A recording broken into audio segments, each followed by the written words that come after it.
Good morning, everyone. Thank you for joining us today and welcome to the 51st session of Majlis Al Khonji via Zoom. Today, our guest, Mr. Garry Friend, will take us through a very interesting topic about tourism. The destination is Oman, the Pearl of Arabia. Please allow me to introduce our guest for this session, Mr. Garry Friend, the General Manager at Hyatt Regency Salaam and the Chairman of the American Chamber of Commerce, Tanzania. Mr. Garry is a highly motivated, results-driven hospitality industry expert with high-level 34 years of experience ranging across 3 continents in opening and managing large-scale of complex hotel projects. He is a skilled communicator and leader, also specialized in developing and growing business opportunities and nurturing relationships in challenging markets.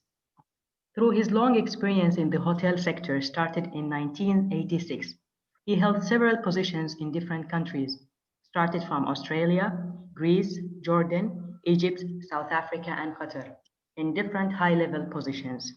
And talking about his experience in Oman from 2013 to 2015 at Grand Hyatt Muscat, he oversaw the operations and all the administration work in the hotel, including emerging market, organizing hotel renovation program, developing the hotel into one of the leading hotels in Muscat. Prior to his transfer to Hyatt Regency Dar es Salaam, Mr. Friend was the general manager at Park Hyatt Zanzibar from 2015 to 2017, where he focused on hotel operations and organizing and opening a new standalone restaurant, working closely with the major airlines on the development of Stone Town, development of a 22-unit deluxe island resort, and liaising with owners. Welcome, Mr. Garry, to Majlis Al Khonji. And to welcome Mr. Abdul, the director of the board of Zahara Tour Travel and Tourism, one of the leading tourism companies in Oman, in moderating this session today with us. Welcome, Mr. Abdul Wahab, and over to you and our guest. Thank you very much. Good morning.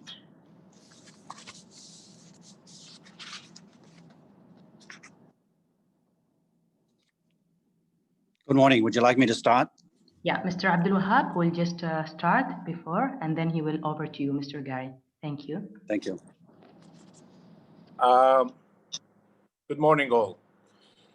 I'm honored and privileged to be the moderator for this session and for this important topic and subject of tourism, which is very close to my heart, and I'm sure the same is shared by most attending this session.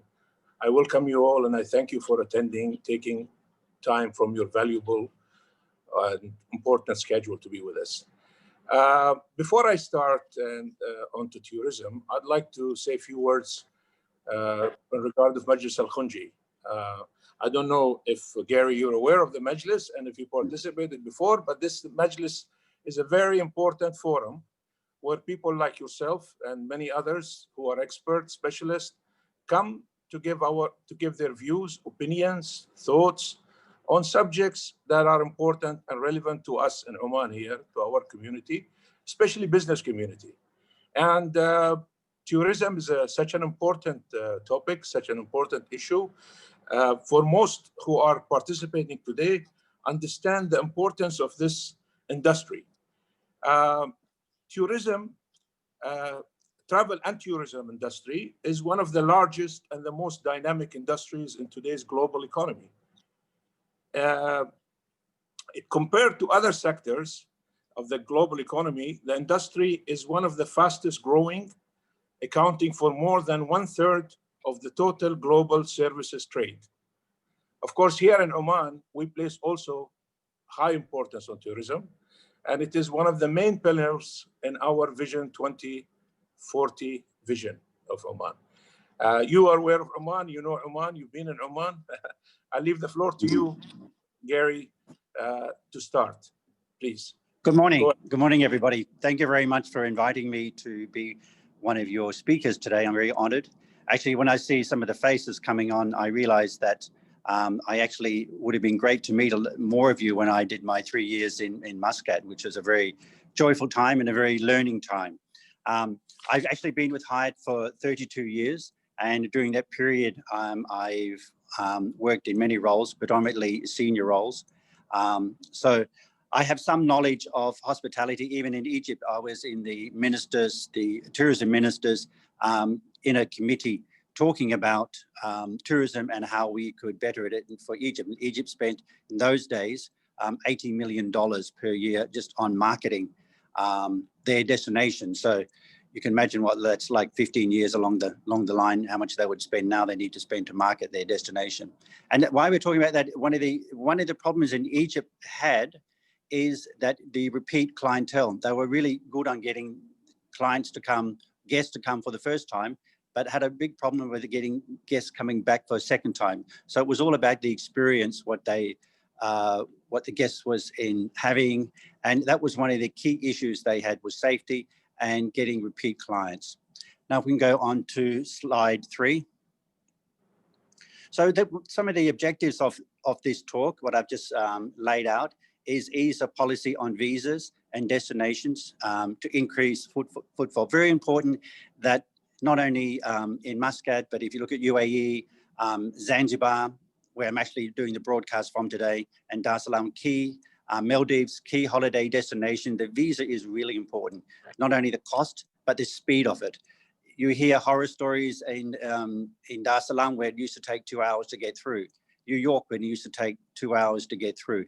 It slows the process down. And even the Americans have sped it up because they know the importance of ease of visas going through.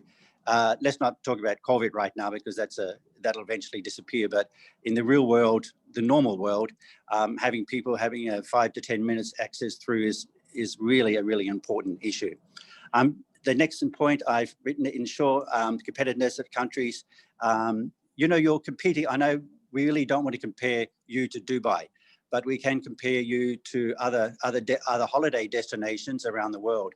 So we have to make sure that you're competitive in hotel rates, duty as far as liquor, tobacco, and all these other things. What we really don't want people to have a lot of, but it entails for the masses that you're competitive in the price range there. Increased destination among the international tourism by strategic marketing campaign. So we just need to make sure that we're marketing to the right market. Position Oman as the top culture, leisure, and heritage destination in the region. That, I think, you're already halfway there. Further development of wellness, eco, medical, culture, tourism, education, diversity among the robust sector. We have to, in Oman, we've always said this, even in my days when I was talking to the Minister of Tourism and the Undersecretary, that we really need to focus on niche markets for tourism in Oman. And again, we're not Dubai, right? So we don't want to chase the mass market. So you really have to focus on the niche markets and work on those. Position Oman as we've got so many neighbors there who are looking around for places to go, and quite often the resistance I hear from people who live in UAE, Qatar, and Saudi is the border crossing. It still takes a long time for them to get processed, and especially on days off. So that's a fairly quick fix what you can work on.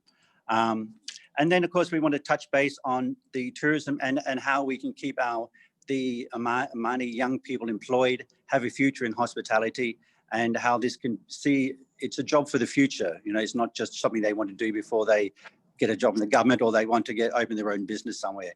So we have to look at role models and things like that, but I'll touch on that a bit more. Slide 4. Sorry, Garry, what is staycation? That means it's local people who stay in the hotel. It's really big in UAE, really big in Qatar. That means people who live in that country or living around in that country stay. It's just a catchy, trendy term. It means local people staying in hotels.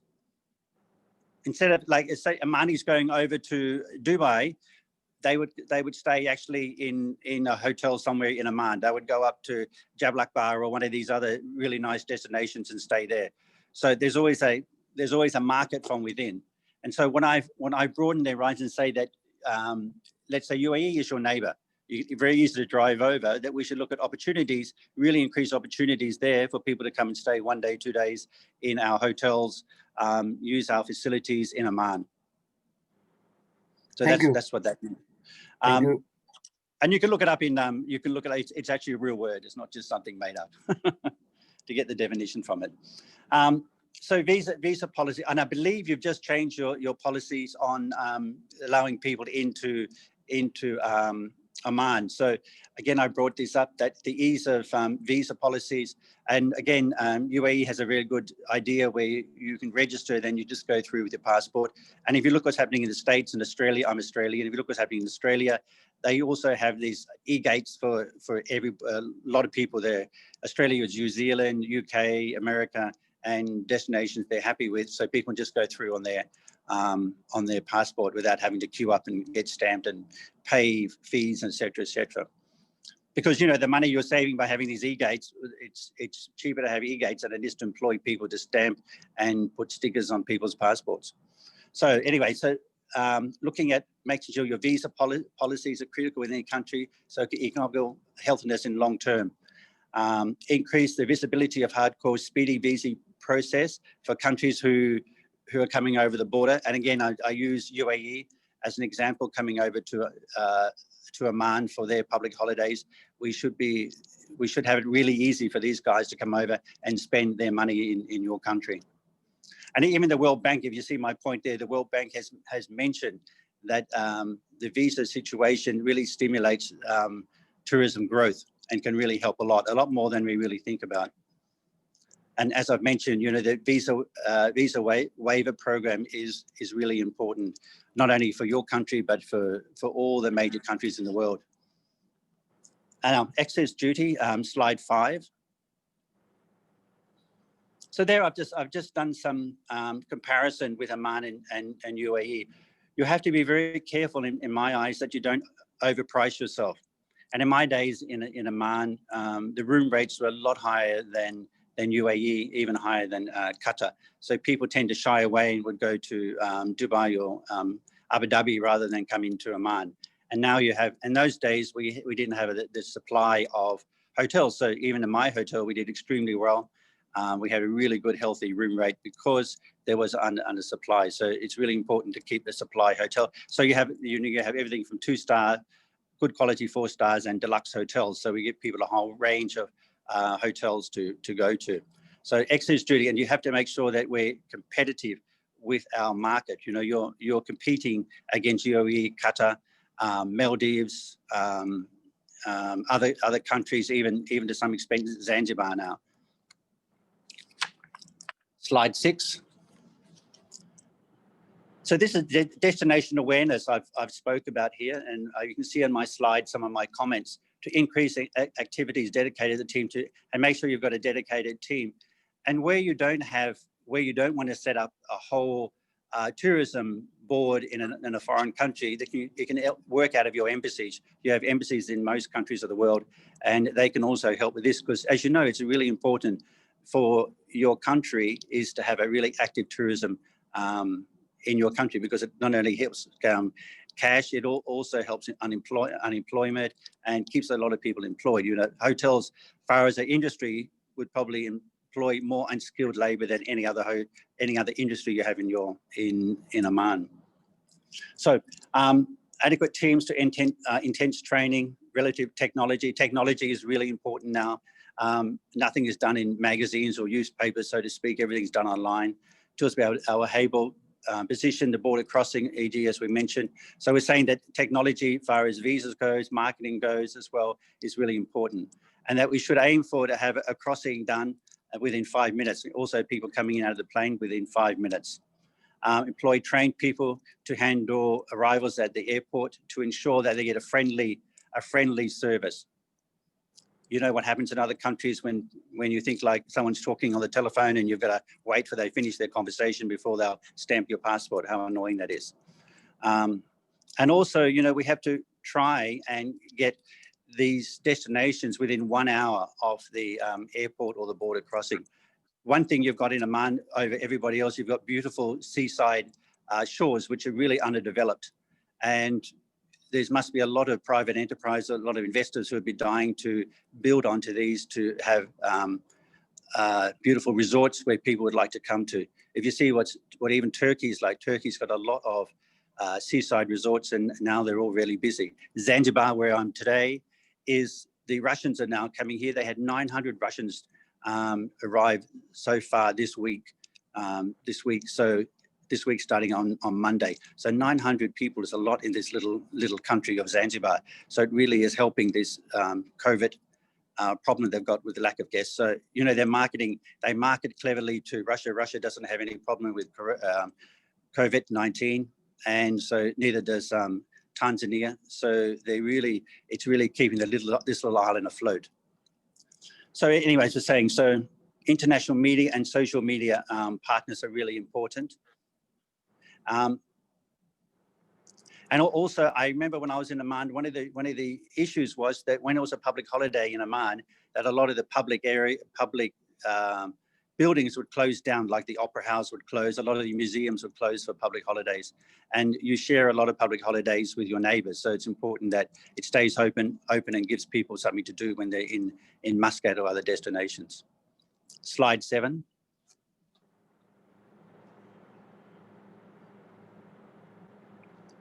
So here I'm looking at influencing markets, international travel magazines and newspapers. And a lot of the time it's not hard copies, it's online. We're talking most of all these newspapers now and travel magazine are all online.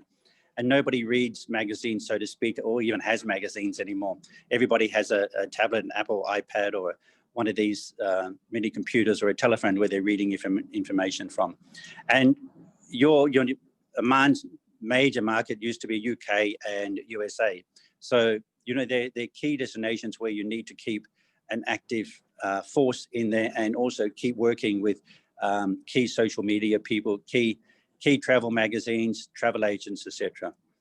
And also it's really important to look at the data, analyze the data and make sure what you're doing is correct. And if it's not, change it quickly. And so you look at every 6 months, the people's coming in, if you can see trends, what's happening.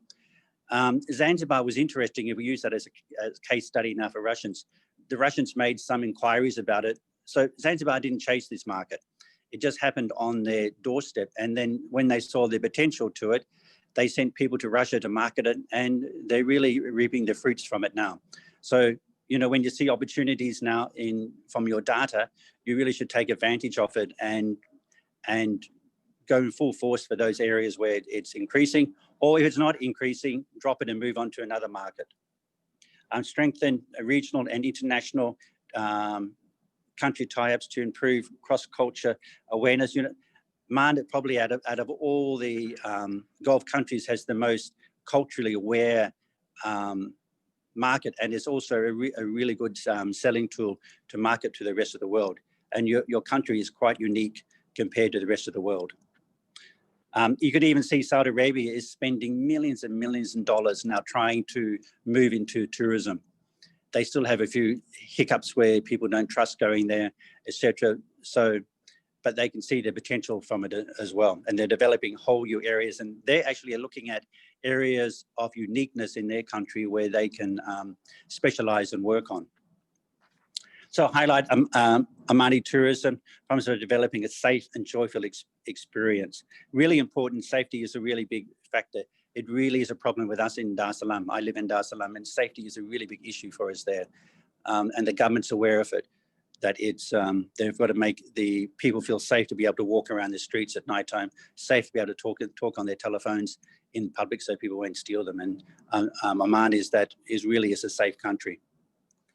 So also the other points I didn't write down, Oman Air. Also, we need to look at Oman Air to make sure it's going to the right destinations, what will feed the hotels, not just for business, and also make sure they're price compatible, because Emirates are really a hard airline to fight against. They're really in every destination around the world, then with Fly Dubai, and they're really compatible with prices now.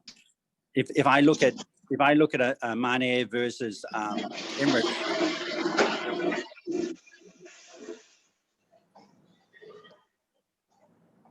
Can you hear me? Yeah, we can hear you. Okay, great. That's a lot of. Okay, yeah. So as I was saying, if we look at Oman Air versus Emirates right now, and it's just coming from Dar es Salaam. I know Dar es Salaam is not a big feeder market for you, but it's also very price. It's not price competitive. Oman is quite more expensive flying than Fly Dubai and Emirates.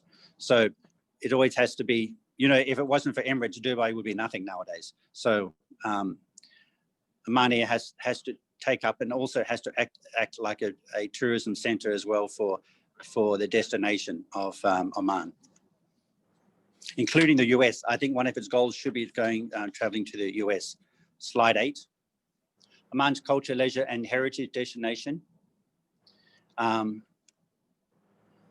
So this area here, you know, also your culture and heritage is really, really unique, as I keep saying. So it's something that you could focus in on a lot more. You know, you don't want to focus in on shopping centers or the biggest pineapple or whatever. You know, you have to look at your niche and go for that. So events, culturally affairs, music, entertainment, heritage exhibition, diffusion of history, Omani lifestyle. It should be reflected. This can be reflected in your hotels, because you really don't want to be high-rise hotels with glitz and lots of glass. Again, you don't really want to copy Dubai in this respect. But if you can keep going on your Omani lifestyle, and I know that's always been something the government has always put forward, in the long run will really pay for you. Different tourism strategies like sports tourism, ecotourism, the senior segment, that means people at 60 plus, that's really a big destination in the States and UK and first world countries. Look at medical tourism. I don't know whether your hospitals are ready for this, but definitely if you take the African countries, if you get sick, they hop on the plane and go to Joburg, Kenya, or up to Dubai. Business trade shows, difficult to do right now, but for long term. Concept tourism, yacht tourism. You know, you've got beautiful shores there, so we can do a lot more with sailing, etc. Big yachts, and also as I would like to see a lot more of, I think you have a lot more potential, is beachfront outlets, using your beautiful coastline a lot more, not only for hotels but for restaurants, drinks. And make it a lot more tourism, make sure there's a corniche along there, because the shore is really a uniqueness of Oman, and a lot of countries don't have this. If you take Europe, Germany, Vienna, Hungary, and all these countries that are landlocked in Europe, to be able to come and walk along the sea is something very special for them. Slide 9. So we're looking at Oman for destinations for the local local countries around, and this can be a quick fix if you really want to work on it, and it's not a very expensive thing to do. You know, you could look at UAE, Qatar, Saudi, Israel, Iran. And the good thing about Oman, they've never taken sides in all of this, so already you've welcomed Iranis, Israelis, Saudis, Qatar, and UAE already into your country. So just making it a little bit easier for them to get through, and making the speedy visa process will help a lot. And if I've written it down here, you know, if you take one of the holidays in UAE, and if you look at the spend here, if people come here on a 4 days holiday, you know, that's 20 million Omani riyals in potential revenue you can get by just marketing these immediate countries close by. Because a lot of the, you know, in Swahili, they call them Monzungus. Monzungus like to travel over from UAE, would like to travel in to Oman and see what you've got to offer. And I remember in my day, there was queues at the border crossing sometimes for up to 3 hours for people to get through. So making this easier for people to get through, that's an easy thing to do, and also can help boost your hospitality area. Dedicated cultural events, marketing activities to attract travelers, strong tourism agreements with the neighbors, far as visas go, etc. Exposing starting from students level. So that means, you know, you're starting already talking in schools, marketing to universities, schools, etc. about Oman, so that the awareness starts when they're still at school. Because then, you know, they read a lot about the US and UK, but let them read about what you've got in Oman as well. Slide 10. Okay, so what I also looked at, what's really important for is looking at local talent and developing your workforce. So some of my recommendations on that, and I'm not an expert in this area, so this is only just me having something to say for it. Tourism will be taught at schools in order for students to get the potential and get excited about having the career into tourism. I remember when I was in Oman, the hospitality schools, when the students graduated, not one would ever join hospitality.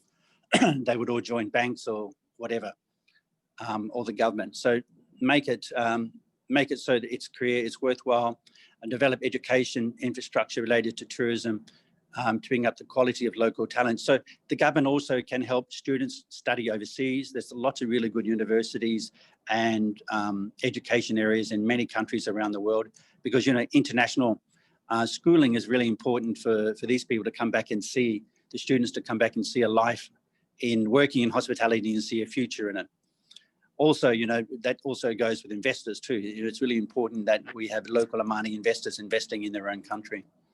A government scheme to ensure local talent are well paid, even if the government has to subsidise it for some years, it'll help, because a lot of if you want to equal their salaries, unless the business is doing really well, it's can be difficult for the investor to want to do that, because, you know, they can get people from Philippines for a quarter the price, or Bangladesh or something like that, than paying a local or paying someone from a first world country. So increase awareness among locals and entrepreneurial opportunities within the tourism sectors. So make sure they have people who are mentors for them as well, and icons in the industry. So look at people who have done well in hospitality and make a story about them. So make sure that young people look forward to that and can see a future in hospitality. And just not only for men, but for women as well. Don't make it such a taboo industry to be into.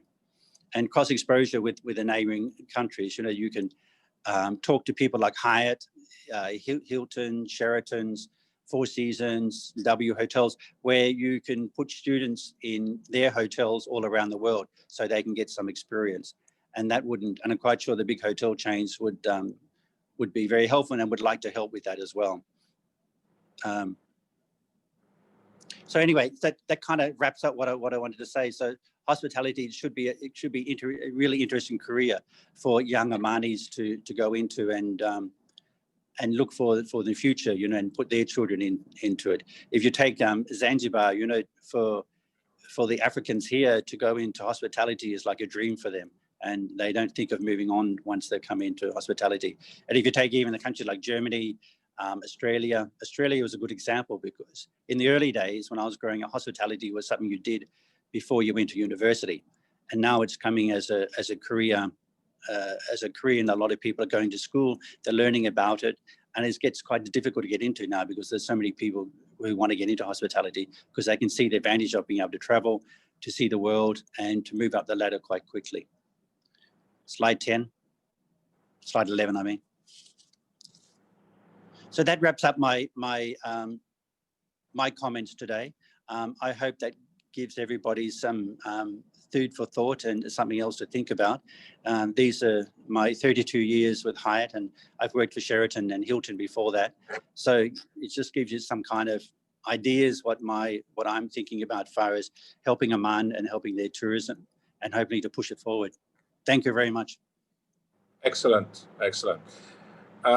Thank you, Garry, for such a great, comprehensive presentation. There are a lot of ideas that you throw in from your experience, obviously, into what can make Oman a better destination or a better tourism attraction place for tourists.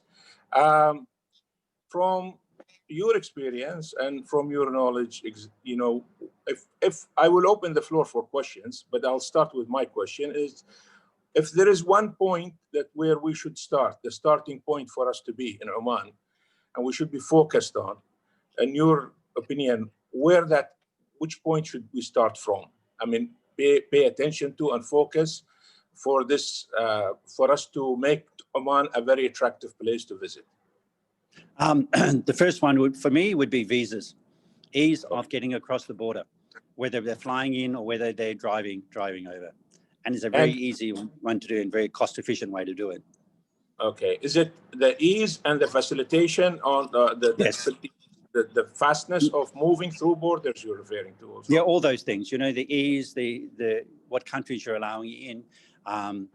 Just be allowing people to get through quickly and with ease, and making them feel welcome when they arrive at the airport or ship destination or crossing the border by car. Excellent. Well, thank you very much. I'll open the floor for others to ask their questions. I'll start with my friend Mike Hansen. I believe Mike is there. Can you, Mike, come in with the questions you have? Mr. Mike is not here yet. He will be. Oh, it's not. Fine. Then I'll take Simon, if you don't mind. Mr. Simon, any questions from your side? Well, if not a question, at least comments, you know. And I will take on from what you asked. What is the major question? What is the major point that we should? It's a chain, actually. You know, it's an industry. It's a chain. Tourism is you have to market your destination, of course, see how the traveler comes, how you receive him at the airport. As Garry has said, where is he going? If he falls ill, what do you do? Where will he go and spend his time?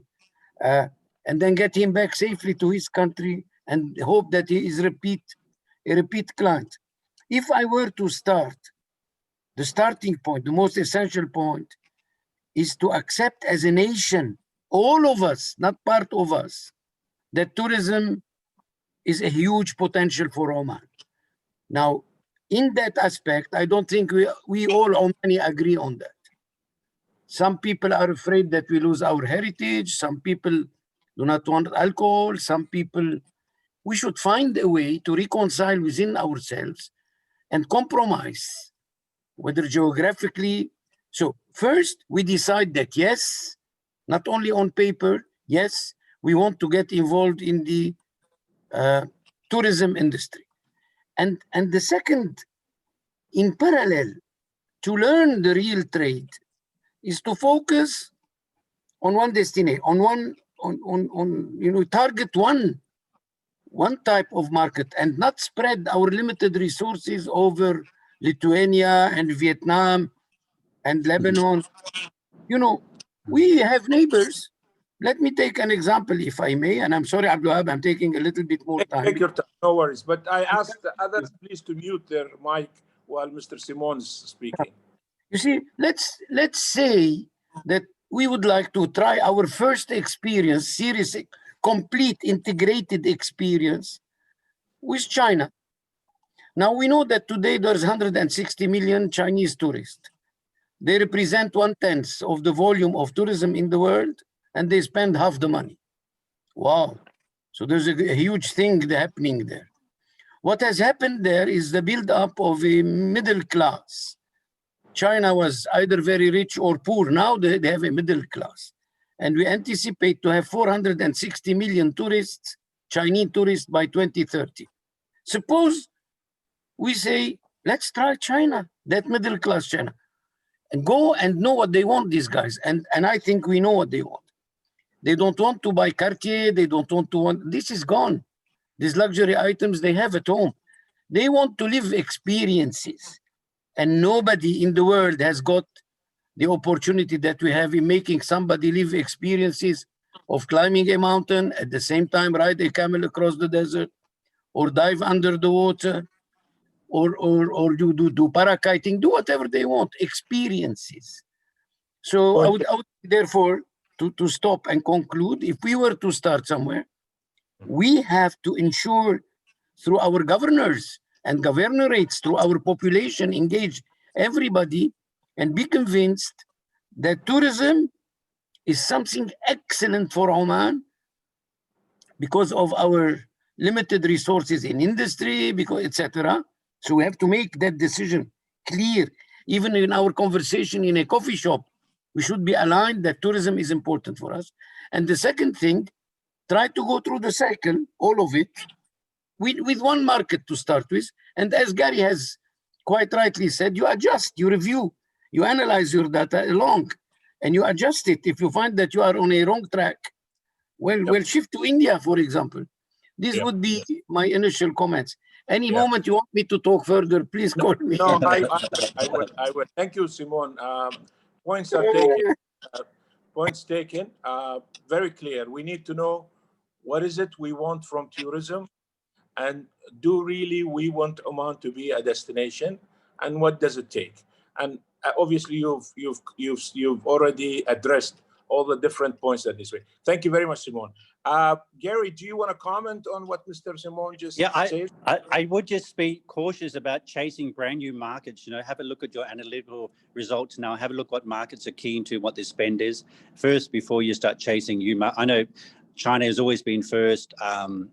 China, India, and Brazil are great big destinations who want to come, but you have a look at your market now. Who's really filling up your hotels? Who's coming here? And you know, it's far easier to run after a market which is already traveling here than find a new market. And then if those markets fall flat, again taking Zanzibar as an example, then you look for other markets really quickly that has some potential of coming into the country. So again, looking at your results, analyzing them, and then moving forward like this. Because if you go to a new market, it takes a long time to get that penetration in. But if you chase the market that already knows you and understands you, then it's a lot easier to get people to come here into Oman. Excellent. Yeah. Very well. Can I just say that if I may, if I may. Yeah. Go ahead. Comment on that, because it's quite important. Not necessarily a fresh new market. Not necessarily. I didn't mean that. I mean, we have marketed Oman in Europe, in certain countries I don't want to name. And the number of tourists, despite all our efforts, has not increased by 1%, 2%. The same number of French is still the same. So, okay, I take your point, Garry. Don't go to a new country, but let's analyze one. Let's say France or Germany. Are we announcing? Are we marketing? Are we, traveling? Is the visa okay? Are we meeting the French guy? Do we have people who speak French, etc.? If you see what I mean. So we can, but we have to do that exercise focused and concentrated so that we learn the trade. Thank you. Yeah, exactly. I agree 100% with you. 100%. Yeah. All right. I'll ask Mr. Haji Adams to put his comment or questions across. Please, Mr. Haji. Thank you very much. Thank you, Garry, for a very interesting talk. Of course, tourism is very important for us, but we hear around quite a lot that unless we have alcohol, nightclubs, discos, then we don't get tourists into the country. But I happen to deal with quite few good numbers of tourists from Europe, for example, and most of them were middle age or in their 40s, and they were not interested in alcohol or nightclubs or 5-star hotels or 7-star hotels. And we invited somebody from a long time ago. I invited a company from Sweden to come to Oman. I arranged with Ministry of Tourism for them. And then when they came here, they were taken from one hotel to another hotel and from one castle to another castle. And this is not what people want to see in Oman. People like to see, like some of my colleagues mentioned here, they like to see cultures, they like to see tradition, they like to see customs. And also you mentioned, 2-star hotels, clean bed and breakfast places, guest houses like you have them in Iran, or you have them in Pakistan, or you have them in India, and our rural areas. This is what people want to see. So my question for Garry is, alcohol and nightclubs, are they important attractions for Western tourists? Thank you. Very good question. I think obviously big drinking pens is not what you want. Nightclubs anyway all around the world hardly ever exist anymore. Ever since they invented Tinder, nobody wants to. Everybody does their dating online now, so no need for nightclubs around the world. So if you look at nightclubs, they really don't. I don't know what country where the nightclubs work. Having a big dance area works. Maybe that's not yeah. Yes, exactly. Technology's taken over, but definitely keeping your price competitive with your destination, and not only alcohol. That's only one aspect of it. Whether it's room rates, time for the airport to get there, all these kind of things you need. Alcohol is only one tiny aspect of it. But you see that even Saudi Arabia, it's very difficult for Saudi to get tourists to go there because a lot of people do want to do want to have a glass of wine with them. If you want to attract Europeans, do want to have a glass of wine. And that doesn't mean they want to go to bars and get drunk and things like this, but they want to have the facility of having a glass of wine. And if you want to attract people in large areas, there is people who don't want to drink, who don't care if they have a glass of wine or whatever, but that's a small portion of Europeans. So you have to cater for different people. And there is some small amount of people who want to go and sit in, a little village and stay in a little village. And it's good to have different, whether they're Airbnbs to guest houses to deluxe hotels. So you're catering for a right end of people, people are paying to stay in an island of between Pemba and Zanzibar, $3,000 a night just to stay. And there's no air conditioning, no TV. It's just because there's 11 bungalows on an island there, and so they're paying that price. Yeah. So different people, different strokes. Yeah. Yeah, Garry, since you mentioned Airbnb, I'd like to know what is the situation in Zanzibar in terms of Airbnb. I mean, those who are renting their places. Yeah. Before is it regulated? Before it comments on you, I just want to say something. What Garry said. Go ahead. Would it be useful, for example, for Oman to have some form of procedure to ease or relax the process of immigration for tourists before entering our border posts or arriving at the airport? Is that something will help? For example, before they come in, maybe they're cleared, and maybe there should be a special gate for just pass. I think your voice is cutting. I can understand what he's saying. Okay. I can understand what he's saying. All right. The thing I would comment on that is look what your competitors are doing, who are doing more tourism than what you're doing. So. And you don't want to, you can go to Abu Dhabi and you get a clearance to the US, but how many people use that facility, right? Most people are hopping on a plane because you've got to go there 3 hours before, etc. I mean, that's a good little quickie too, but you're looking at 150 people 5 times a week, but it's not what you really, and that's really, really expensive thing to do. So look what your competitors are doing, what they're doing well, and do something similar, if not better, what they're doing. Haji, does that cover your question? No, I don't know what my competitors are doing. I know that's but why you we need have to. What Garry said. Can you explain, please? Look at what Garry? your competitors do. Yeah, well, if you look what say Dubai is doing, if it's the countries they're happy with coming in, they register once and then they can go in just by scanning their passport and going straight in. And the same thing, like when I travel to the US with Australian passport, I do a online waiver program. Then I just scan my passport when I reach the US, and I go straight through. So these kind of things are can be done as well. Digital registration in the system, is it valid for a certain time of period, or is it No, to be renewed? It's valid for all year round. With the States, you need to renew it. For me, I need to renew it every 10 years. And I think in Dubai, it's every 3 or 5 years. I can't remember exactly how many years at all. But yeah, I think everything needs to have a validation time for it. Then you re-register because people change addresses. They get married. They have different names, etc. Yeah. That appreciate you explaining that. You done, Haji, with your question? Haji, you finished with the questions? Yeah, I'm done. Thank you very much. Thank you. Okay, Garry, just going back to the Airbnb, and I wanted to learn from the Zanzibar experience. What's the regulation in Zanzibar for Airbnb? Is it clear for ordinary citizens how they go about renting? I mean, is the government interfering in it or not? That's all. That's my question. Yeah, that's a really short one because I own an Airbnb in Zanzibar, so I'm a bit of an expert on Airbnbs here. So the overall, if you take Tanzania with Airbnb, it's not particularly trusted here. People prefer to stay in hotels than they do stay in Airbnbs because there's a lot of bad experience with Airbnbs in this country. So, but the government, as long as you pay your taxes on your revenue gained by Airbnb, the government doesn't interfere with that. But the government also wants a cut of the profit you're making from selling your house or your apartment or your room or whatever, which is fair. So long as you pay that, they don't interfere. Okay, good. So government does know about Airbnb facilities that within the country.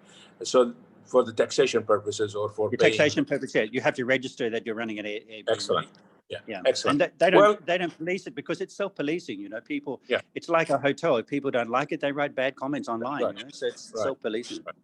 Right. Okay. I'll ask Mr. Khamis Mubarak Al-Kiyumi, if I may, if you have any questions or comment. Yes. In fact, I missed most part of the presentation, but however, this is a common known subject. My question is, this sector have been heavily faced difficulties in 2020 based on the corona. تسمعوني؟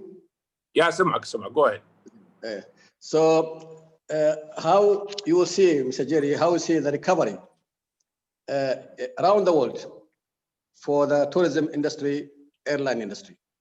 How fast it will be, and what are the challenges facing this sector? Question is clear. Garry, would you like to comment? Yeah, sure. You know, I can only say what the World Bank is saying. You know, because we'd all like to think that, you know, next year suddenly everything's going to be rosy now, but it's still the World Bank is saying that it's going to be another year before things get back to where they were in 2019. So even though people are starting to take these antibodies, starting to get needles, so they're immune to the system. Really, it's still going to take another 12 months before it gets back again. To people are nervous of traveling, people are nervous of getting sick overseas, and so you'll get the key business people who will travel because they have to. But by what the authorities who have got far more data than I ever have are saying that it's still going to take another year. Still 2021 is going to be a tough year for airlines and hospitality for hoteliers like myself. Excellent. Okay, well, I'll ask others to ask questions. Maybe if Reham, I may. Reham? Yes. If I may, I raise my hand on. I'm not sorry. My screen is not showing everyone participating. Can we raise hands then we Yeah, can take this is Faris from Jordan. Okay, Faris. Yeah, go ahead, please. Thank you for arranging this very interesting session.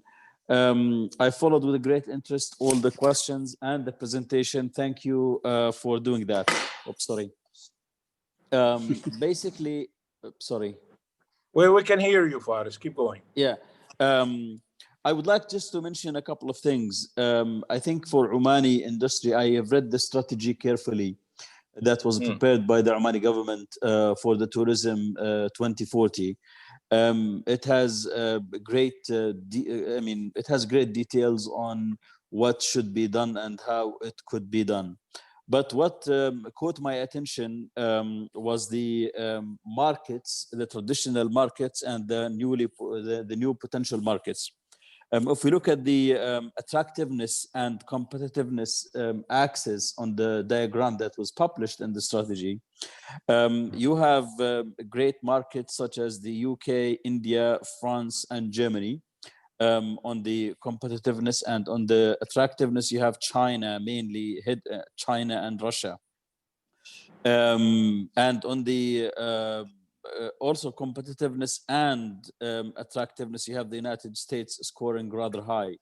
I think these conventional markets are good to look at and to keep an eye on based on previous data. But I think what is important today is to look at the low-hanging fruits to launch the Omani tourism industry. And looking at the regional markets, you're looking at around 10 million people, expats in the United Arab Emirates, Qatar, Bahrain, Kuwait, and the east part of Saudi Arabia. Those 10 million expats, nearly 10 million expats who are willing to spend a weekend getaway somewhere nearby, somewhere interesting, somewhere new, somewhere different, somewhere attractive. This is, I think, a very interesting market to look into. And that doesn't require a lot of investment. You have already Omani Air flying from these destinations to Oman. Probably you need to diversify destinations within Oman to and from these places. But what is more important is the experiential tourism, because people living in the Gulf, they would like to experience something local, something heritage related. You know, you cannot, and probably it is not your domain to compete with Dubai, with Bahrain, with Qatar, towers and glossy buildings and nightclubs and nightlife and all of that. I think what is unique for Oman is the heritage and adventure within the experiential tourism sector. And this doesn't cost you much to build the infrastructure for that. It is not like the hotels where you have to put hundreds of millions in order to build a 5-star or a 4-star hotel. Let this be sorted by the private sector. But what the government can do is to jumpstart experiential tourism in the 13 locations that you have specified in the strategy. And there's plenty from archaeological sites to coastline to mountaineering to canyoneering to desert camping to all of that. And one of the experiences that I haven't heard anyone mentioning or mentioned elaborately in any other document is the heritage of fishing that the Omanis can provide as an experience that is unique with the boats of the 17th century and the 18th century that were roaming the world. Oman is where the Viking of the Arab world for centuries. And this shouldn't go unnoticed in terms of experiential tourism. So I think, you know, just to cut it short, the jump start should start with experiential tourism, and that targets low-hanging fruits in the Gulf while keeping an eye on the global markets, especially the competitive markets where you have competitiveness and attractiveness. And most importantly, the local culture must be felt. I don't want to go to Salalah or to Muscat or to any other place to see London Eye or to see Le Louvre in Paris or British Museum. I want to see Omani lifestyle, and the Omani lifestyle is so diverse from Hadramaut to the north, to the Hormuz Straits. Yes. From Salalah. Yeah, sorry. That area. I mean, the diversity is so great that you can offer experiences no one else can offer, including Al-Rab al-Khali, which is closer to civilization in Oman as it is as compared to Saudi Arabia. I just leave it at that. Sorry, I have taken probably longer than expected. Excellent points. I appreciate it, Faris. Very well put. Thank you. And I agree with most of the things you're saying. I'll allow Garry to comment if he would like. Garry, would you like to comment on what Faris said? Yeah, I think all these cultural and history bits you can wrap into a presentation and talk about them because they're fantastic, and no other country has that. So it's really important you keep you make whatever you're selling and marketing out there, keep it unique, that so nobody can do it. You know, have shopping malls to shopping malls, but also be careful with it when you're talking about the 10 million, because a lot of these are workers who are working in retail or laborers who cannot afford to come to Oman. So you're targeting the management upwards who will come and stay and spend money in your country. So again, that'll be when you look at it, analyze who's already coming over here and what jobs they're doing, that you'll know what markets to attack. But I agree, you know, the immediate countries around you, whether they're UAE or Saudi, and they're fantastic travelers, you know, and a lot of them aren't coming to go to nightclubs or boozing and things like this. So there's a lot of people in the local market or local area what you can take out, and it's a quick fix too. Yeah. You actually mentioned earlier when you started with the significance of capitalizing on or cashing on close by neighbors who would like to spend weekends or holidays, national holidays in Oman. And there's something close to 200,000 people at least on a given holiday or national holiday or a long holiday who would like to. But you've already touched on that, and you've already talked about the ease of access and the visa. Thank you. Let me see if there is someone else there. Riham, if you could take a question from the participants. I can't see all the participants here. We have Mr. Yusuf and then Mr. Okay. Mr. Yusuf. Then Mr. Yusuf, please, your question or comment. Assalamu alaikum wa rahmatullahi wa barakatuh. Thanks for the wonderful presentation. I really enjoy it, and it's really very, very useful and impeccable timing for Oman, really, to have this kind of sessions. I'd like to build on what His Excellency Faris was talking about, which is the adventure tourism. But my question is related more to spending. Spending, I mean, here in Oman, one of the problems that whatever we consume, it's imported. I mean, even our souvenir came from India, came from China. And Oman is really within Vision 2040 is really focusing big time on local manufacturing, local content. And do you think it's very useful to bring, good number of tourism and allow them just to buy whatever we import from outside? The rationale here to create job for Omani and to support the local industry, the local souvenirs, the local even small and medium enterprises. This is not happening currently. We'd like to hear from Garry what his advice in really enhancing our local production to fulfill the need of future tourism. I mean, take it from souvenirs to food to whatever that can encourage the tourists to spend more money and to stay longer in Oman. Thank you, Yusuf. Thank you. Garry, to you, if you'd like. Yeah, sure. I'll tell you an interesting story in Tanzania. You know, the government said to us hoteliers, stop bringing all this imported food in from other countries and start using what we produce here. And we went, oh no, you can't do that. That's terrible. No, we need this avocado from Mexico. We need this from Australia, and then they said no. And so we adapted, and now we don't even think about getting that avocado from Mexico or that beef from Australia. And it's amazing how when you put the demands on the local producers that you want this standard, they come to the game because you pay premium dollars for it, etc. So obviously your goal has to be produce as much as local in your country. And if you have the water to harvest cattle or to grow crops and have these things, then you really should do it, because it's the way in the future. Not only does it keep the money in your country, but employs people in your country, and it makes it's all part of the long-term strategy. I think in most countries is being safe as far as food goes. So if you have any embargoes or whatever on in your country, you're just self-sufficient. You're not relying on other countries to survive. So yeah, I agree. You really need to make whatever possible self-sufficient in. And even if you look at Dubai, they've got a China selling plates and cups and everything. What is going worldwide now? This is a factory in Abu Dhabi, which is doing amazing jobs as far as they sell everything from toilet bowls to tiles to plates. And most hotels are buying their products. They do great job in exporting. And you take a little island like New Zealand. New Zealand is the biggest dairy producer in the world, and they export all around better than Australia.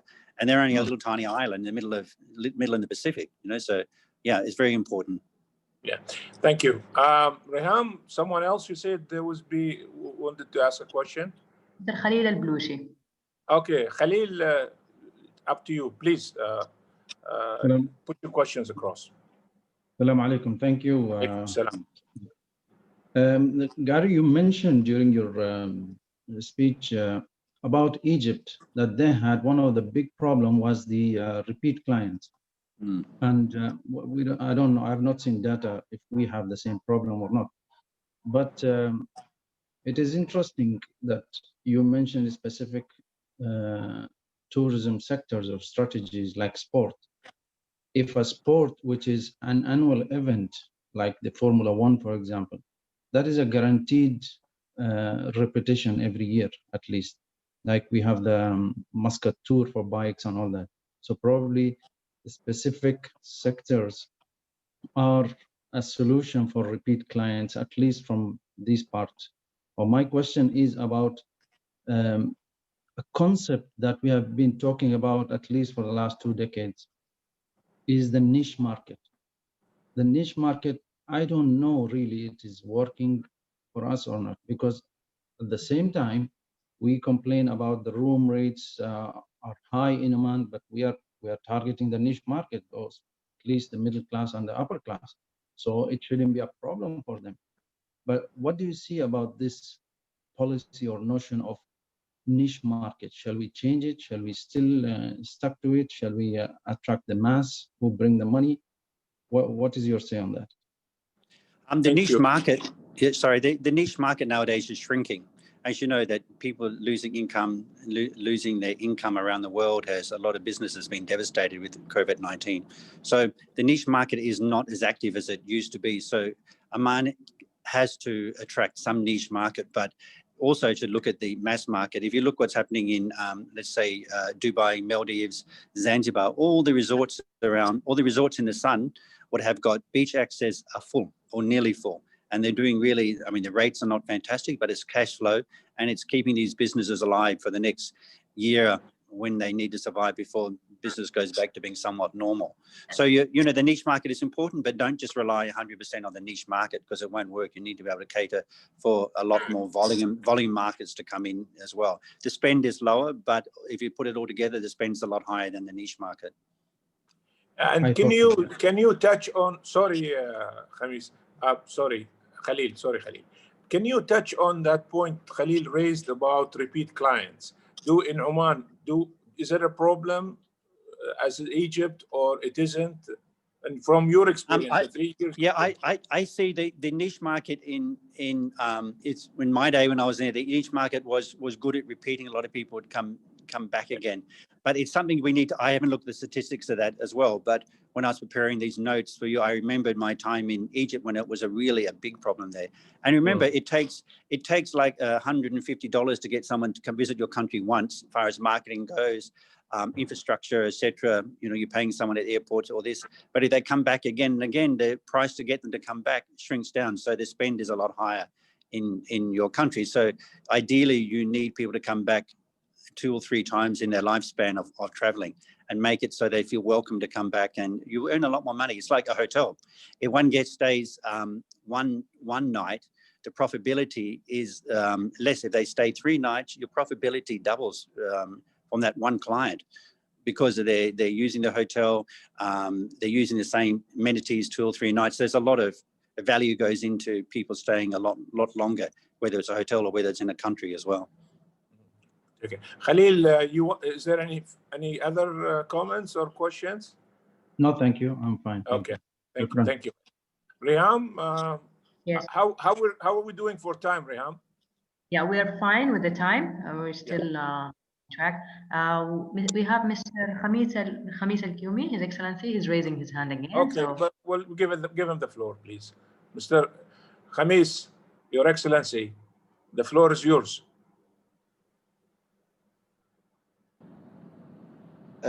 Thank you very much.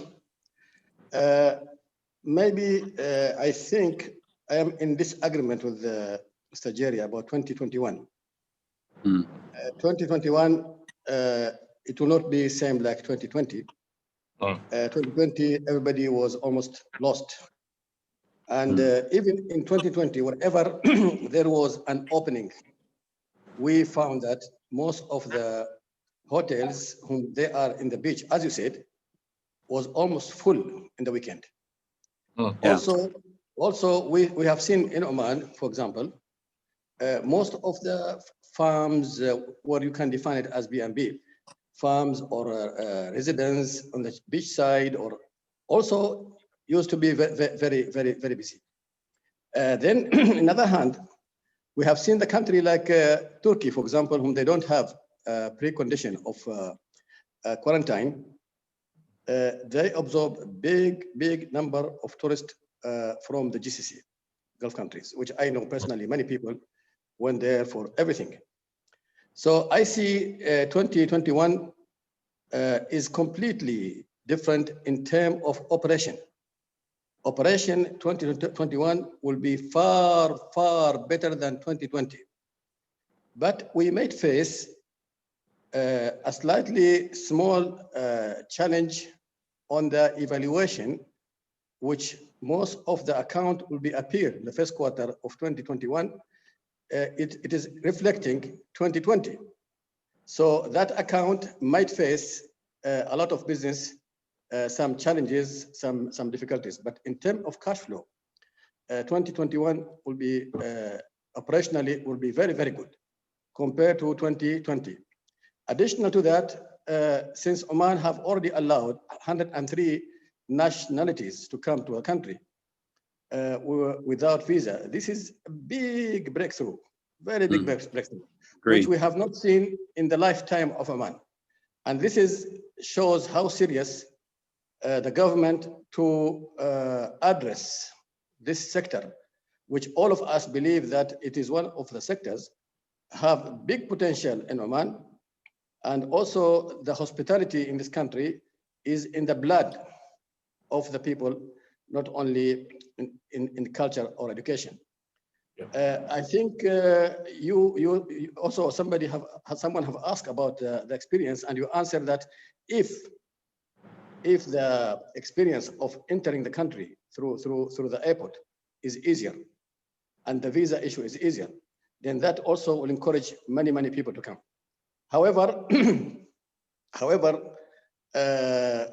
I do expect that 2021 first quarter, most of the countries which they will lift the quarantine or reduce it from 14 to 7 or from 7 to 5 or 5 to 3, which I heard now World Health Organization is discussing that with also World IAPA or IATA, those one of traveling agencies. I think it will go to three days quarantine, and maybe it won't be there if you have PCR. So I do believe that operational wise, we'll see a very healthy year 2021, and good luck for everyone. Thank you. Thank you. Thank you. Thank you. I share your sentiment. Obviously, 2021 should be better than 2020. That's definitely. Garry, would you like to comment on what His Excellency said? You know, we're all hoping that, and we can see a lot of positivity going to it. But remember that still places in Europe, Germany is going for another lockdown now. UK is still talking about what they're doing for the lockdown. So we're still, I mean, we're kind of praying, inshallah, that things will pick up by June, July next year. You know, we're Sure. even budgeted to show a big move in June and July as far as the hotels. But I'm saying what the World Bank and the UN is saying, it's going to be a slow process upwards. So, I mean, we all can't just think because it's 2021 and suddenly it's all going to happen again for us. It's going to be a slow. People still need to build the confidence up they can travel. And you know, they were saying, and I was listening to some reports that all they need is some media to make a story about people having allergies or getting sick after they've taken the COVID vaccine tablet, you know, or the needle that they, you know, it might make people scared of taking it. So anyway, let's all hope that it picks up so quickly. It can't get much worse than 2020. So it's looking positive anyway. It's not looking negative. It's looking positive. So we all hope by June, July, we're talking about other things than how we can boost our tourism. Yeah, I hope so too. I hope so too. We're all looking forward to a better year in 21, and we are very optimistic that 21 will be much better. And like you just said, we'll be talking. Hopefully by July we're talking about something else other than Rehan, is there anybody else there who would like to ask a question? We don't have anyone raised their hand at this moment. We had Mr. Haji. Mr. Haji. I would. Is Mr. Haji wanting to ask something or comment? Yes. Mr. Haji, you have anything you want to comment? Yes. Yeah, please, go ahead. Go ahead. First of all, I'd like to thank Faris. He mentioned some very useful points that, you know, there are a lot of things we can do, you know, with minimum cost, which we have been talking about it quite a lot. Unfortunately, you know, we always think that whatever we do should cost millions. But what Faris mentioned, I think, is, you know, he was quite right that a lot of things should not. Yeah, he was mentioning low-hanging fruits. Yeah. Yes. I mean, like you know, two weeks ago, maybe we talked about, you know, the special geology tourism, which is Oman is a heaven, you know, and people in the area would love to come and see it. The other thing is, now, you mentioned, for example, the you have echo. You have echo, Haji. Echoing. You have echoing in your side. Can you check your? Yeah. Now it's better. Yeah. Now it's better. Wait. Let me. Maybe I'm getting excited and very loud. Please go ahead. Please. Yeah. How's? Now it's better. Yeah. Little disruption. Still disruption. Okay. And now we have we have a lot of apartments and villas available now. B&B, this will make a wonderful business. And and I don't know how. And there, somebody also mentioned the rooms, cost of rooms in Oman. And I really don't understand why we are more expensive than our neighbors. You can go in a neighboring country and stay for 25 riyals, 30 riyals in a 4-star hotel, while here you have to pay maybe 70, 80 riyals of money. And this maybe, this, like Garry mentioned, it's a big discouragement also for the tourists. A lot of people are budget travelers. They don't want to go and spend all their money in the hotels. After all, throughout the day, they are most of the time of the day they are out. They just come back to the hotel in the evening and like to have a clean room and a clean toilet, or beddings. So this is another problem, I think, not for us here maybe to address it, but maybe for the authorities concerned in the country here to have a look and and set maybe some guidelines at least train people. The other thing in Oman, I see, maybe this has nothing to do with Garry, that we always like to jump guns without preparing people, and this is the consequences maybe of also that people are not trained how to handle tourists. I remember I went to certain areas in Wadi Shab, and there were young people left by themselves, and they needed help, and nobody was there to help them, and they were struggling. They were asking for help. Including a lot of locals there, from their experience, started talking German and French without any school or anything. So these people needs to be helped a little bit. This is what I wanted to say. Thank you. All right. Okay. Thank you, Haji. Garry, do you wanna put anything across regarding the points Haji was raising? No, I think he's just recapping on what we're saying. There's a lot of opportunities now with Airbnb, hotels, but the reason the rate is high in Oman versus, say, if you take Dubai or Abu Dhabi, is the supply and demand. There's the supply is low in Oman, and the demand's always been very high in Oman, so that drives the rate. That's private enterprise. And if you look at Abu Dhabi used to be so expensive to go to Abu Dhabi. It was 3 times the price of anything in Dubai, and they quickly put a lot of hotels up, and now the price is really competitive with Dubai now. If you take that as a benchmark with the two cities.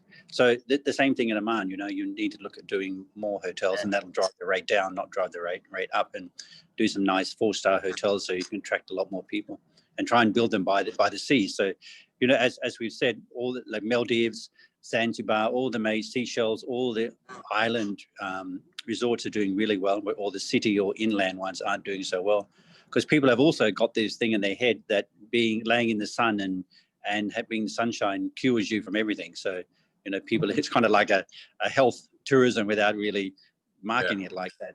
And you'll probably find that your seaside resorts in Oman are doing better than the ones who are city or inland, because it's a trend what's going in the world right now, especially it's so cold right now in Europe and Russia and these countries. Yeah, true. Well, Reham, from your side, if it's okay, I'll conclude our session. Yes. Do we have anybody there who would like to ask anything or comment? Yeah, I would like to draw some lessons from the talk. It is good to please go away with some lessons. We have identified in the talk four areas where I think we are weak. Okay. The first one is the destination awareness, and the speaker talked about adequate teams equipped with adequate technology to market, the effort on marketing, and the use of influencers, and doing marketing analysis. These are, to my knowledge, to the best of my knowledge, 3 areas where we are very weak. Okay. I have not seen any marketing analysis reports anywhere. Yeah. I have not been aware of any influencer influencing, Yeah. nor of adequate team using our embassies to market properly. Yeah. Okay. The second area where he advises us, and I don't think we are doing enough, is the regional tie-ups with our neighbors. We need them as much as they need us. I think we are not benefiting from any proper tie-up with our neighbors. Then a third lesson is the local talents, of course, and in the end, it's the human being that we are targeting. Here we have lots of challenges. He advised us that tourism is introduced at schools. It is, identify the talents and pay them well, even at the cost of paying subsidy to encourage entrepreneurial SMEs. And you see, we have some taboos in our mind that we have to get over that in our youth. Example, an Omani would prefer always to work in Bustan Hotel than in Intercontinental Hotel. And the reason is that if he works in Bustan Hotel, he can say, I'm working for Diwan. It's much, much more attractive than saying I'm working for Hyatt, with due respect to Hyatt, Oh, yeah. we have these sort of things that, and many others, taboos that we have to get over, by, I don't know, by media, by preaching, by talking, by Majlis Al Khonji. Yes. Yeah, so we are not doing much effort educating our youth for tourism. Although one has got to mention some good initiatives, Oman Sail, as Garry mentioned, and we have Oman Outbound. Outbound is a beautiful program. Yeah. And the fourth point we have to work on, which is obvious, and the government is doing a lot towards that, especially recently, are the ease of visas, and get away from that idea which Khalil touched upon, which is this. He called it the niche. I call it selective, because we talked in Arabic about siyaha intiqaiya. I don't understand that principle. If somebody comes to airport and he has only $500 in his pocket, we send him back home, and we tell him we are not selective, or what? So we shouldn't. We have to do a mix, as Garry has said.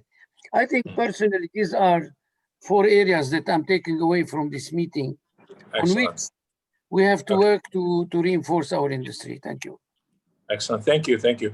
And I believe Mr. Anil there, Riham, who would like to ask a question. Mr. Anil, can you? Yes. Mr. Anil. Hi. Mr. Anil, please. Thanks, Mr. Garry and Simon, for an excellent discussion. Just a quick one. Do you think this rule up allowing the people from 103 countries will in real fact work? Because many of the times, the conditions which are imposed, that person should have a booking in the hotel and insurance and so and so. Why can't we just say that these are the people from countries allowed? Because many of the times their relatives are there, friends are there, they just want to come quickly without the hassle of visas. We many times make a rule, kind of with lots of restriction. Unlike in Dubai, Chinese are allowed without even any fee of the visas, just a Chinese passport, and they can come in. So we need to have a rules which are really flexible for the visitors. That way, only in real sense, tourism will grow. And because in a person come in a country, he will spend money, he will create a job for taxi and so many other issues. So I just leave the comments for all my fellow members that rule should be more flexible. Yeah. Thanks. Yeah. I take your point. I agree. I mean, we are optimistic with the 103 nationalities being allowed to come into the country, but we also, as you rightly mentioned, there are some restrictions also within the 103, as I came to understand. There are two attachments to the 103 nationalities. There's some who still require Schengen or a UK or a US visa if they were to enter the country, some nationalities. And I need to do my research on that further. But I take your point. I think there should be ease of restrictions once you put you open up to open up the country for tourism. Allow Garry, if you would like to say anything on this subject. You know, I think what be a good point is that you can, let's just take Bangladesh, right, as a country. If you have, so you could say to UAE, do you have a lot of problems with the Bangladeshis if you open them up? What's your problems you have? Because you'll have the same problems as they have. So right. Are they turning into thieves? Are they begging? Are they stealing? What are they doing? So then you can say, okay, maybe we have some restrictions to that country. But again, look what your competitors are doing. Look what their problems they're doing and learn from them and adapt it to yourself, because their problems in UAE are going to be your problems if when you open right up. So you would actually be cautious of people who are going to stay and are going to misuse your system and misuse your hospitals, your infrastructure, be a hassle for the police, etc. Those people you don't want. But if predominantly the people going into UAE from these other countries are good and they're not causing you any problems, why wouldn't you be competitive with your sister countries, you know, what are around you? Agree. Very much agree. Just out of 103 list, the lot of people of the countries who creates a problem are not included, including Bangladesh. So we are only looking at the country whose people are good. So those are the country people allowed. So point should be, it should be hassle free. There should not be requirement of insurance, hotel booking immediately. It will increase the tourism significantly. That's a point. Agree, Anil. Thanks. Agree. It needs to be examined. I take your point, and I think the question is out there. We should examine restriction regarding certain nationalities in the 130 list. I appreciate it. Any other questions, Anil, or comments? Thank you so much, and best wishes. We are in the best place, and we want economy to expand rather than contract. Thank you, Anil. Thank you. Reham, you pointed out somebody else there who had a question. His Excellency. Didn't pick up. Yeah. Who's it? His Excellency Khamis Mubarak. Again, okay. Floor's yours, Your Excellency. Shukran, Doctor. I have a few comments here. Going back to the is Oman expensive for the tourist or not? I think many of us need to be updated. It used to be very expensive when we have only 3, 4, 5-star hotel. Today we have a number of them. We do the survey in the average every quarter to check what is the average daily rate room. We are managing 2 5-star hotel, another 1 4-star hotel, and 2 service apartment, and also 1 hotel which is boutique hotel. So we are having update on this sector very well. I think the prices now is not expensive at all. Oman can compete with any destination in the world in terms of the prices of the room. Having said that, while my brother was asking the question, I went to check with booking.com just now, and I found that the prices in most of the 4-star hotel is 29 riyal, the average. And in fact, surprisingly today, Shangri-La is 60 riyal only. So if we talked about and we are talking about December, which is one of. And we're talking during pandemic, sir. Also. Okay, the pandemic. Okay. Then I, from my knowledge also, most of the hotels which have been selling packages without giving the names, which they host Russian good tourists, European from Kony. Their average was over around 1,200 euro for 10 days, full board. So that is on the average of 50 to 60 riyal, which is I think is not much. We don't face any difficulties on term of pricing or cost in our hotels those days. Maybe there are other areas need to be addressed. Second thing is, I think the 103 nationalities still, I think, is a good breakthrough. Today, if you want to travel, any one of us, if you want to travel, what have been asked by the government, which is the insurance and PCR, almost every country in the world is asking that. Almost. Right. They will ask you for PCR, and they will ask you for insurance, and some of them will insist on corona insurance. But however, now every day we see more release in that, more ease in that. So things are opening. Things are opening. So I think we are very. Let's watch this experience. Watch experience of 103 nationalities, and I agree with you. There is some amendment, which around 30 nationalities have to have other visa before come to Oman.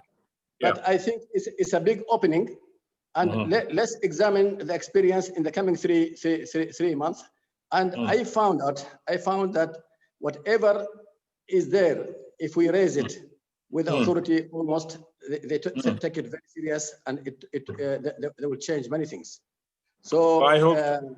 I think we are in good shape, and things to come are good, inshallah.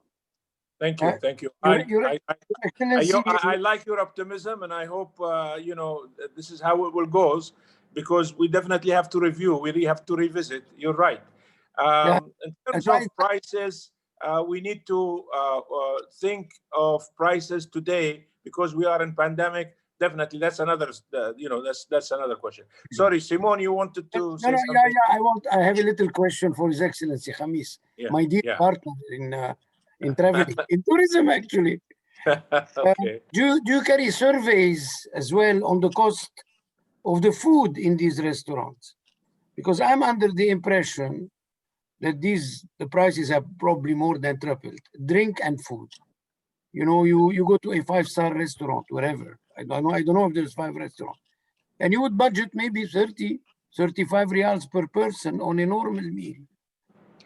Many places you can't do it anymore for less than 65 and 70, and even higher. What I want to say, is there a analysis on the prices of food, not only the room? Thank you. Would you like to answer that, Your Excellency? Yes, of course. We are very transparent in this area. Yeah. Yes, there are, in fact, not only us, but there is a regional specialized consultant. They do the survey. And I can share with you most of this information, my partner. But however, today also, if you want to check the prices of most of the hotels, you can find it even through Talabat. You can check the prices. They're starting from 12 Oman Riyal, maybe maximum 25 Oman Riyal for most of the hotels in the country. Okay, thank you. Garry, if I may, what's the situation like in Zanzibar when it comes to the prices of hotel and the competitiveness presently, at the present, and on an average year? What's interesting now with the Russian market, the Russians have come and said to the resorts, we will give you $50 to $70 per night, including breakfast, for the Russians, and we'll fill it. So you either take it or leave it.